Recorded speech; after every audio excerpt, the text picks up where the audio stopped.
In the headlines, suspended DCP Abba Kyari in fresh trouble, arrested in connection with drug trafficking.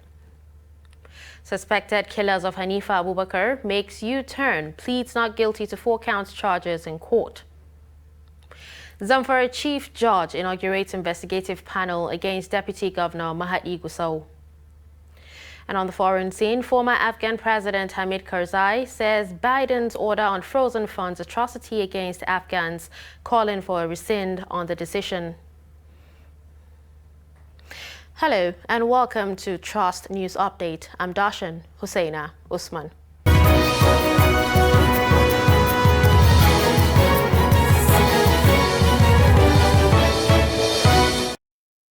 The news in full. Suspended head of intelligence response team DCP Abba Kyari has been arrested by the police. Reports say police arrested DCP Kyari alongside 4 others on Monday.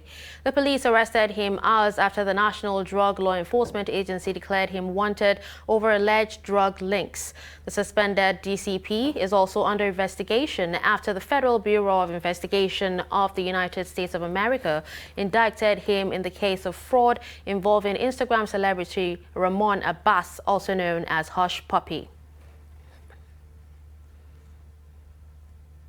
Self-confessed kidnapper and suspected killer of 5-year-old Hanifa Abubakar, Abdulmalik Tanko, has pleaded not guilty to 4 out of 5 count charge read to him by Kano State High Court, presided over by Justice Usman Naabba. Tanko and his co-accused, however, admitted to conspiracy to commit a kidnap and denying kidnapping itself and the subsequent murder of Hanifa Abubakar. Presiding Judge Justice Usman Naabba adjourned the case for hearing and presentation of witness to 2nd and 3rd of March this year. Prosecution Counsel and Attorney General of Kano State, Lawan Musa, says the prosecution will present all their witnesses before the court to prove the offense against the defendants. Counsel for the 3 defendants, Labaran Usman, says he is already ready to defend Abdulmalik Tanko. The charges were read to them, and of course they denied all of them except one. That is the first charge, which is conspiracy to commit kidnapping, which 2 of them admitted, that is Abdul Malik and Hashimu. Fatima, of course, denied all the charges. Of course, as the law stipulates, the next thing is for us to bring in our witnesses.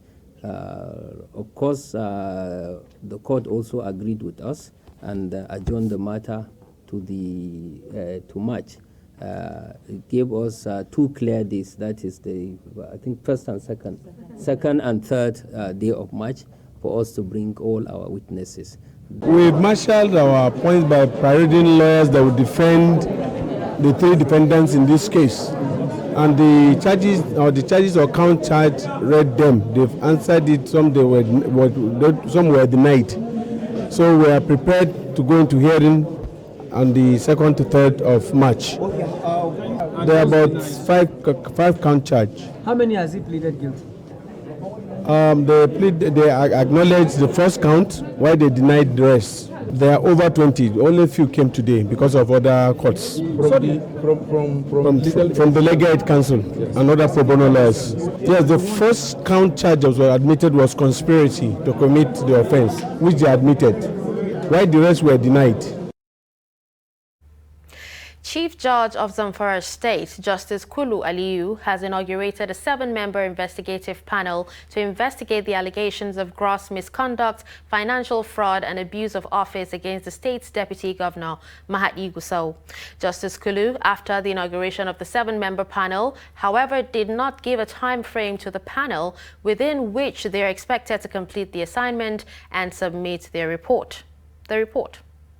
As part of the impeachment proceedings against the Zamfara State Deputy Governor Mahdi Gusau, the Chief Judge of the state, Justice Kulu Aliyu, has inaugurated 7-member investigative panel. 18 members of the Zamfara State House of Assembly had, during the extraordinary plenary session last Thursday, the 10th of February 2022, unanimously resolved to direct the Chief Judge of the state, Justice Kulu Aliyu, to constitute investigative panel against the Deputy Governor Mahdi Gusau. The assignment of the panel is to investigate the allegations of gross misconduct, financial fraud, abuse of office and breach of the Constitution against the state's deputy governor. The Chief Judge, Justice Kulu Aliyu, said she received a letter of request from the Speaker of the State Assembly dated 10 February 2022 to constitute a panel to investigate the allegation against the deputy governor. According to her, the use of word shall in Section 188 imposes a duty on me as Honorable Chief Judge of Zamfara State to appoint a panel of 7 persons who are of unquestionable character, integrity, and honesty to investigate the allegation of the Deputy Governor. Within 7 days of the passing of a motion under the foregoing provisions of this section, the Chief Judge of the State shall, at the request of the Speaker of the House of Assembly, appoint a panel of 7 persons who, in his opinion, are of unquestionable integrity, not being members of any public service, legislative houses, or political party, to investigate the allegation as provided in this section. Based on the above constitutional provisions, I received a letter of request from Right Honorable Speaker Zamfara State House of Assembly, Right Honorable Nasiru Mu'azu Magaria, with reference number ZAMH/SPK/G/2022/002, dated 10th February 2022, to constitute a panel to investigate the allegations against the Deputy Governor of Zamfara State, His Excellency Barrister Mahadi Ali Muhammad Gusau, pursuant to the resolution passed by the Zamfara State House of Assembly in each sitting. Chairman of the 7-member investigative panel, retired Justice Tanko Soba, promised to carry out the assignment in accordance with the Constitution and will give the embattled Deputy Governor of Zamfara State fair hearing. In law, there must be fair hearing, that is, both parties must be heard. In this light, the law and procedure of Zamfara State High Court are to guide both the court and the learned counsel for both parties. Justice Kulu Aliyu charged the panel to work as a team and concentrate on the issues contained in the notice of allegation against the Deputy Governor. There is no terms of reference and time frame given to the 7-member panel. The Zamfara State lawmakers are bent on impeaching the State Deputy Governor, Mahdi Gusau, despite the court order restraining them from taking any action against the embattled number 2 citizens. United Nations Children's Fund, UNICEF, says over 8,000 girls and boys have been recruited and used as child soldiers in different roles by armed groups across Nigeria. This is contained in a statement by UNICEF on Monday to commemorate the International Day Against the Use of Child Soldiers, better known as Red Hand Day. UNICEF Chief of Maiduguri Field Office, Pwong Nguyen, says for 13 years, armed conflict in northeast Nigeria has claimed thousands of lives, disrupted livelihoods and access to essential services for children and their families. According to her, nearly 1 million homes and 5,000 classrooms have been razed in the protracted armed conflict, and called for an end to the recruitment and use of children by armed groups in Nigeria and the release of those in custody of such groups. Thousands of travelers from Taraba and other states in the northeast are stranded as truck drivers blocked Wukari-Zaki-Biam Federal Highway over alleged extortion by security agents. The drivers also alleged that they were forced to pay multiple taxes to revenue collectors in both Taraba and Benue axis of the road. According to reports, the truck drivers conveying farm produce and cows blocked the road at Joita village, located at a border between Taraba and Benue states from Sunday, after alleging that security agents at Joita checkpoint beat one of their members to coma because he refused to yield to their demand to give 1,000 naira. According to reports, the driver lamented that there were over 95 checkpoints from Jalingo to Katsina Ala, and at each checkpoint, truck drivers were forced to pay between 2,500 naira to 3,000 naira. Meanwhile, when contacted, spokesperson of Taraba Police Command, Usman Abdullahi, said he is not aware of the blockage of the road by truck drivers. Rivers State Primary Healthcare Management Board says it has doubled its efforts in continuations of a commitment to take COVID-19 vaccinations closer to the people and bridge the gap of low vaccination records of COVID-19 vaccine uptake in the state. The board says the move will address some of the gaps in knowledge and concerns on COVID-19 vaccines. The report. While residents join the world in celebrating Valentine's Day, Rivers State Primary Health Care Management Board takes its sensitizations and free COVID-19 vaccination campaign to Rumo Dumaya Market, popularly called Rumo Koro Market. The board, in partnership with Rivers Media for Health, took the advocacy for the uptake of COVID-19 vaccine is busy mobilizing traders who turned up in their numbers to take the jab. Speaking to newsmen shortly after taking the vaccine, some of the traders say that due to tales they have read on social media on the alleged negative effects of the vaccine, they were afraid to take the vaccine initially, but have been motivated to do so after a better explanation on the efficacy of the vaccine to save lives. This is my first dose. But before now, I was like having double mind about the vaccine. But I made up my mind because I've seen that the vaccine is highly important to us as citizens of Nigeria, and at the same time, we need to take our vaccine so that we can be able to have our things done normal and also obey the rules and regulations of the country, and also have our health and be safe in all ramifications of life. And at the same time, so that we can be able to do things with our fellow neighbors, friends, relatives who have taken, and to also save their life also. Yes, I just take the first dose. Before I have doubt on the vaccine, I even tell my madam not to take it. But now I will advise her to come and take it, as I just reached home now. And I advise other people to come and take it because it is for our prevention of our health. People should not doubt it because there are so many issues going on social media that people should not take it. They are doing this for that. Oh, that is not true. People should ignore that and come and take the vaccine for the betterment of our health. This is my first dose. What prompted me is because of the adverse effects this virus has had on people. It has taken lives and has caused economic setback. And the harm it has caused, some nations have not really bounced back. Let me just say, we're still, especially Nigeria, we are yet to recover. I will advise everybody to please take this injection, take this vaccine, because it's very important. Nobody knows what this year will come up with. But I pray that nothing happens again. It should end and end once and for all. But then prevention is better than cure because it's very contagious, and you can't even imagine just a touch on the surface, you contact it. Sneezing, you contact it. We never can be too careful enough to prevent this disease. So it's important we take it. A consultant family physician in Port Harcourt, Dr. Simeon Urian, also stressed the need for all residents of the state to get vaccinated against the COVID-19 virus. Dr. Urian, who is also the head of Department of Family Medicine, Rivers State University Teaching Hospital, said that the erroneous belief about the vaccine is slowing down vaccination in some parts of the state. He called for improved campaign on the importance of the vaccine to everyone, irrespective of age and religion. Reluctant because of the so-called conspiracy theory behind COVID-19 and the vaccine. But as concerned everything new, uptake will not be that easy. So continuous education about the importance of the vaccine.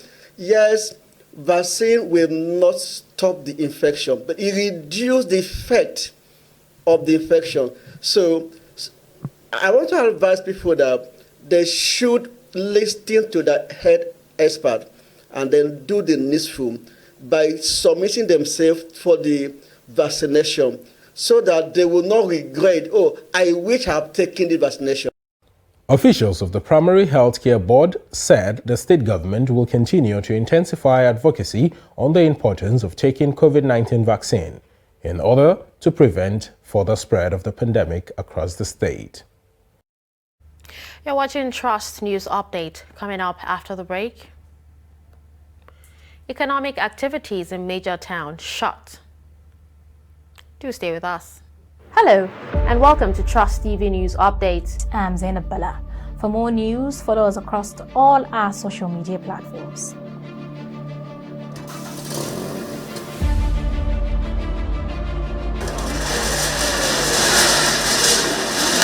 The nightmare that most of these Pape residents have dreaded for many years is finally happening.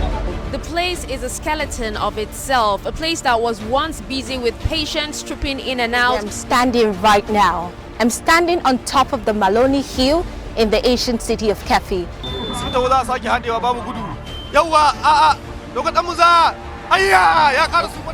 Cooperation. I know communities where they are contributing to buy locally manufactured guns to defend themselves. Being a Nigerian entrepreneur, and I am going to be taking you on a journey to show you the beautiful, the motivational and resilient nature of Nigerian entrepreneurs. Behind me is the Arewa Textile Mill, established in 1963 and eventually closed down in 2004. We are still going into some other hideouts to see if any apprehensions will be made tonight. Let's travel down to Shekau, a community in Yobe State, to talk to Shekau's mother on what she thinks about this development. Well, even to be a magistrate is a funny thing. Yes. Have things changed? Is there more corruption now in the judiciary?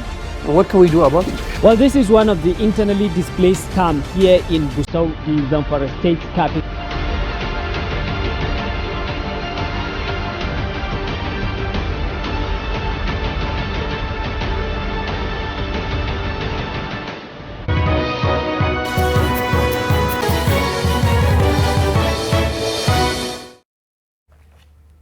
Welcome back. You're still watching Trust News Update. Let's take a look at some of our top stories. You heard that suspended head of intelligence response team, DACP Abakari, has been arrested by the police. Plus, self-confessed kidnapper and suspected killer of 5-year-old Hanifa Abubakar Abdulmalik Tanko has pleaded not guilty to 4 counts out of 5 charges read to him by Kano State High Court presided over by Justice Usman Naabba. Still in the news, Academic Staff Union of Universities has declared a 1-month warning strike to press home their demands from the federal government.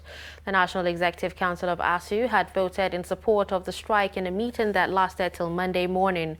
President of ASU, Emmanuel Osodeke, announced the resolution of the union while addressing journalists in Lagos on Monday, noting that the nationwide strike followed the federal government's inability to implement previous agreements. The union, which embarked on a 9-month strike that halted university education in 2020, had lamented the failure of the federal government to fulfill some of the agreements they had reached to suspend the industrial action. The union further explained that the mobilization for strike followed the federal government's attitude towards the renegotiation of their salaries and allowances, as well as the adoption of the University Transparency Accountability Solution payroll software. Payroll and personnel management information system IDs and non-adoption of the University Transparency Accountability Solution have continued to shortchange our members. NEC therefore resolved to embark on a 4-week rollover total and comprehensive strike beginning from Monday 14th February, which is today. That is the resolution of our NEC and the last meeting that ended yesterday.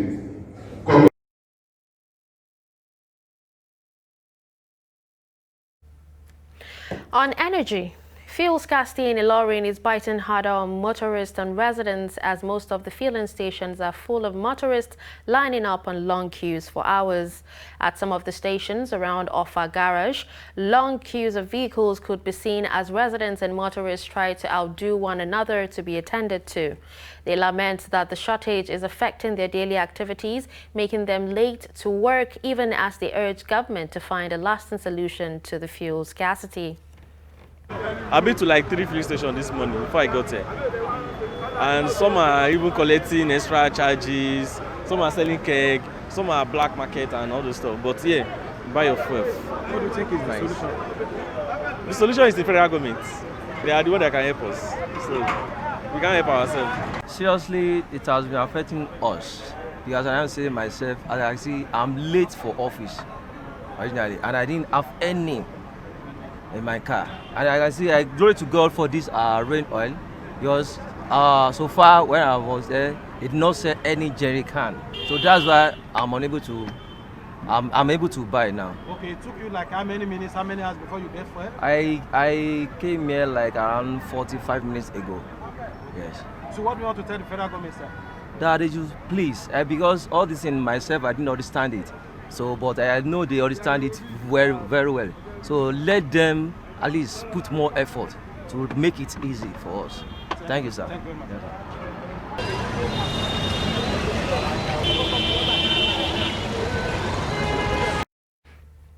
Hard times occasioned by economic realities coincide with this year's Valentine's Day, a special day celebrated across the world to shower different kinds of gifts to loved ones. It could be candy, flowers, dresses, accessories, cars, assumptions, lunch come dinner dates. The lists are endless. Trust TV's Nafisa Abdul Al speaks with Nigerians on how they cope celebrating the day in recent times. Although the true origin of Valentine's Day is vague, according to the legend, the day is celebrated to mark the death anniversary of Saint Valentine, who died mid-February in 270 AD. It is said that Saint Valentine was a priest who defied emperor's orders and secretly married couples to spare husbands from war. However, in the world today, it is celebrated as a day of love. Valentine's Day to me is a day where you extend love to your loved ones, your neighbors, people you don't know. It's just a day you show random love to people. I don't really believe in a Valentine's Day because at least for somebody who actually know the value of love, every day should be a Val Day. But at least to me, I think today is just a mark of honor, just to celebrate for those maybe actually they have not been doing good to their loved ones or thereabouts. At least today would be a special day for them to have an hangout, to make a special package for their loved ones and, you know, to have a fun. This day means so much to me. About 12 years back, I decided to, because I've been hearing of love, and Valentine and all of that celebration, is the day of agony and a day of joy. In agony, let me get to the agony, a day where a lot of virgins will lose their virginity carelessly or unknown or unknowingly to themselves. Many break their home because of Valentine. That is what makes it sorrowful in some other part, but it becomes a joyful day to those that understand the meaning of love in their natural perspective. I guess it's a lover's day, but in general, love flow. So to me, it's not really that, because every day is love. Don't know so much pertaining to the background of the so-called Valentine, but I know all this while that people have been saying that showing of love is what Valentine is all about. And the only way we can show love to each other is by extending part of what we have, what God has blessed us with others that are less privileged in the society. And those in authority, and they are expected to be living above board, not like the situation we are having in our country right now, that a lot of people are suffering. You can see the bus stop.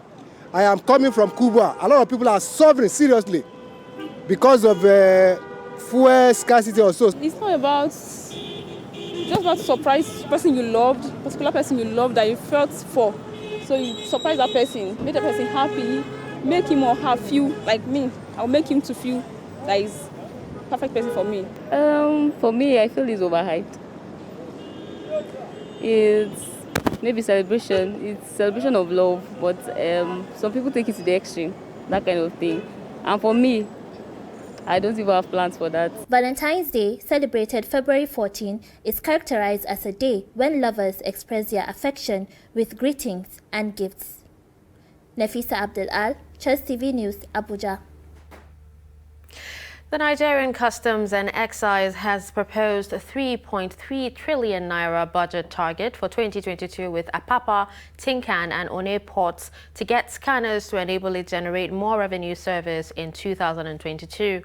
The proposal is revealed during the budget defense of the Nigerian Customs and Excise on Monday in Abuja. The report.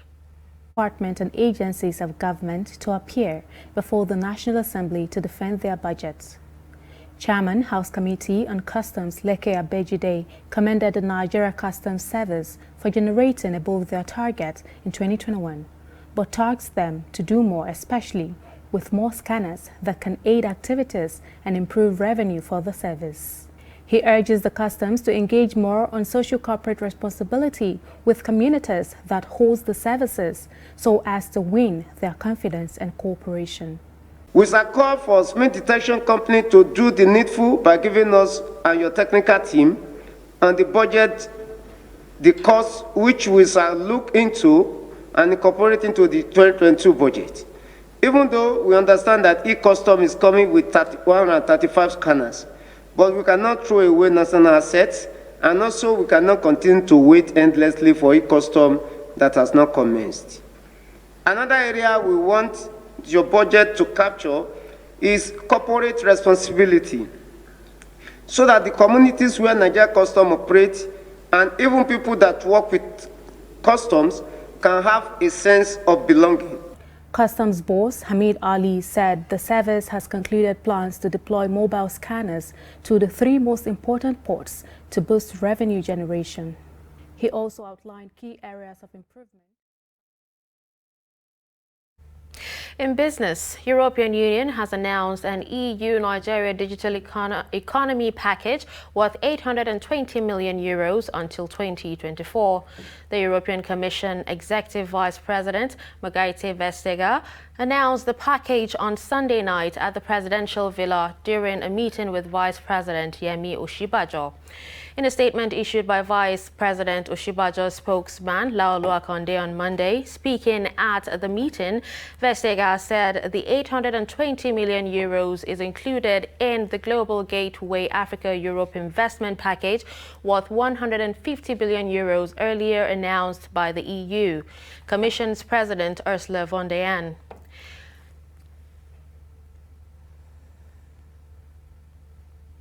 And with that, we've come to the end of a Trust News Update. Don't forget to follow us across all our social media platforms.